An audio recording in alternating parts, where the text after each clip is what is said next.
문재인 대통령은 최근 국정원, 검찰, 경찰 개혁전략회의에서 3.1운동과 대한민국 임시정부 수립 100주년을 맞아서 일제시대를 거치며 삐뚤어진 권력기관의 그림자를 완전히 벗어버리는 원년으로 만들어야 한다고 주장했습니다. 그는 일제강점기 당시 경찰을 칼찬 순사에 빗대면서 당시의 검사와 경찰을 일제의 강압적 식민 통치를 뒷받침하는 기관이었다. 국민의 생사 여탈권을 쥐고 있던 공포의 대상이었다고 말했습니다. 자한당 대변인은 15일 논평에서 문 대통령의 권력기관에 대한 경도된 인식이 심각한 수준이다라고 우려를 표했습니다. 문재인 대통령의 사실은 하도 이 사람 봉창 두드린 소리를 잘하고 똥 발린 소리를 하도 해서 저는 참 말하기도 싫습니다. 우리나라 좌파의 역사인식은 늘 과거사입니다. 툭하면 일제시대 때 어쩌고저쩌고 3.1운동, 독립운동 어쩌고저쩌고. 아니 자기들이 뭐 독립운동에 돈을 갖다 줬습니까? 쌀로 갖다 줬습니까? 총을 한 자루 갖다 줬습니까? 살아보도 안 한 사람들이 늘 과거사입니다. 뻗떡하면 또 5.18이죠. 또 4.3 사건이죠. 뭐 김구 선생 이야기죠. 김구 족보를 드러내가 뭐 자기가 뭐 붙일 게 있어요. 먹을 게 있어요. 미래사는 없습니다. 대한민국 좌파들은. 그러면서 또 김일성 장군, 김일성에 대해서는 절대 침묵입니다. 부인하고 죽으라고 이승만 까고 일본 까고 미국 까는 그게 우리나라 수구 좌파 대가리가 이상한 꼴통들입니다. 얼마 전에 대통령이라는 사람이 도시락 배달을 코스프레를 하질 않나. 밴도 배달을 하러 다니고 친중 외교한답시고 중국에 가서 기자가 두드리 맞아도 말 한마디 못하고 혼밥이나 먹고 다니고 괄시당하면서 여러분 역사적으로 뛰어난 리더, 뛰어난 지휘관, 뭐 인순신, 김유신, 강감찬 이런 뛰어난 리더들이 뛰어난 참모들의 정보를 바탕으로 전략을 수립하고 그 군대를 정예로 만들고 그래서 작전을 수행하지. 뭐 이런 사람들이 지사반에 가서 밥퍼줬다 소리 기록 봤습니까? 참 희한한 대통령을 우리는 만났습니다. 한 인간이 90년, 100년을 살면서 뛰어난 리더를 한번 만나는 게 이런 하늘의 별따기입니다. 사실은 제가 알고 있는 역사로서는. 오늘은 금요일날 김순덕 칼럼 동아일보 대기자의 3.1운동 100년 칼찬 순사 시대로 다시 가나. 요즘 검경 수사권 조정 문제 또 도지사에게 경찰에 임명권을 주겠다. 이걸로 좀 사실은 좀 말이 많습니다. 이거 사실은 굉장히 중요한 문제거든요. 자, 이거 오늘 김순덕 칼럼을 읽어보겠습니다. 이쯤 가면 막 가자는 거지요. 고 노무현 대통령이 2003년 초 평검사와의 대화에서 남긴 불후의 명언을 다시 들을 줄 몰랐다. 그것도 노 정부에서 정책실장을 지낸 김병준 자유한국당 비대위원장을 통해서다.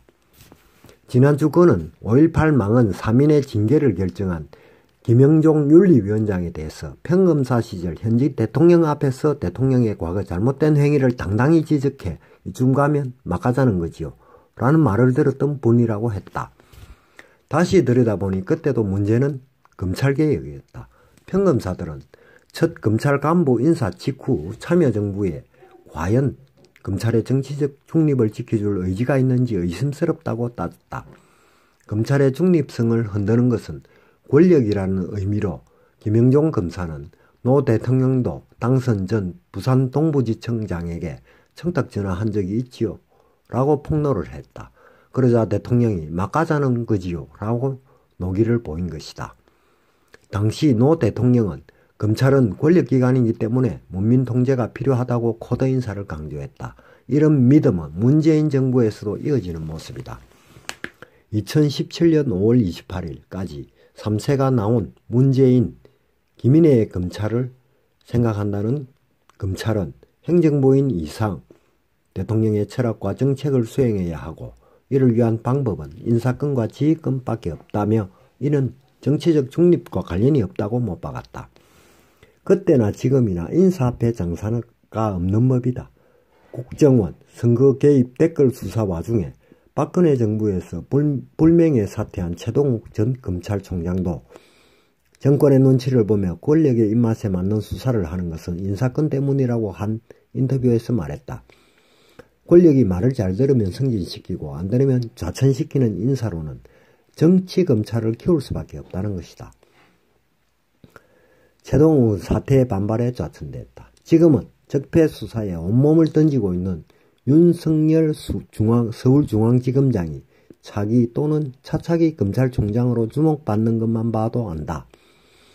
김태호 전 청와대 특별감찰반 수사관에 대해서 문 대통령이 자신의 행위가 수사 대상이라고 한 발언은 검찰 가이드라인으로 적용되는 조짐이다. 결국 정권을 둘러싼 비리수사에 검찰이 정치 권력의 눈치를 보는 형태가 문제의 본질이라는 얘기다.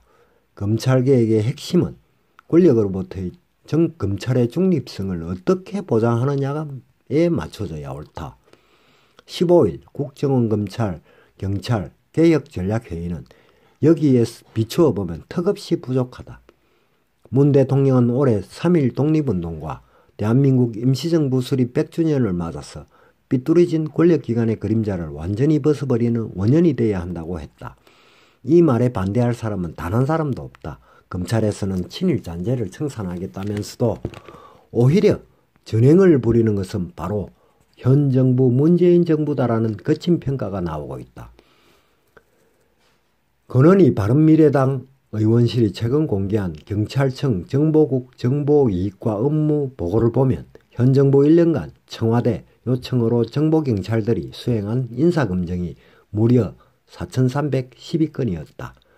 일제강점기 칼찬순사처럼 정보경찰들이 법적 근거도 없이 고위공직자의 도덕성 및 복무기강, 언론, 종교와 사회단체 등 민간 영역의 민심 동향까지 감시했다는 내용은 공포스럽기 짝이 없다. 참여연대는 자기들 편이죠. 인권 침해, 민간인 사찰 등 심각한 문제를 야기해서 대대적인 개혁이 단행돼야 할 사안이라고 논평까지 냈다. 청와대가 내놓은 검경수사권 조정과 자치경찰제 등의 개혁안대로 검찰의 경찰 통제도 없이 경찰 정보권과 수사권이 결합한다면 일제강점기처럼 칼찬 순사가 활보하는 거대한 경찰국가가 탄생할 공산이 크다. 중국처럼 전 국민의 생각과 행동이 감시받는 감시자본주의로 변질될 수도 있다. 이 매우 중요한 사안이죠. 검찰이 정권의 죽으로 토사구팽당하지 않으려면 검찰을 생각한다를 봤으면 한다. 저자들은 노 대통령의 비극을 검찰 탓으로 돌리며 참여정부가 끝난 뒤 검찰이 충분히 정치적 중립화되었다면 반대파 제거를 위한 정치적 수사에 저항하였을 수도 있었을 것이라고 했다. 검찰에는 헌법과 법률, 인권이라는 무기가 있기 때문이라는 것이다. 이 대목은 지금 현 정권에서 그대로 적용될 수 있다. 국민의 검찰로 살아남으려면 정치적 수사에는 헌법과 법률, 인권의 무기를 쳐들고 저항하기 바란다. 로 결론을 맺었습니다. 현직 대통령들도 지금 형사 절차상의 불구속 원칙을 보장받지 못하고 무조건 구속을 당하고 구속기간이 연장되고 이런 검찰을 지금 우리는 겪고 있습니다.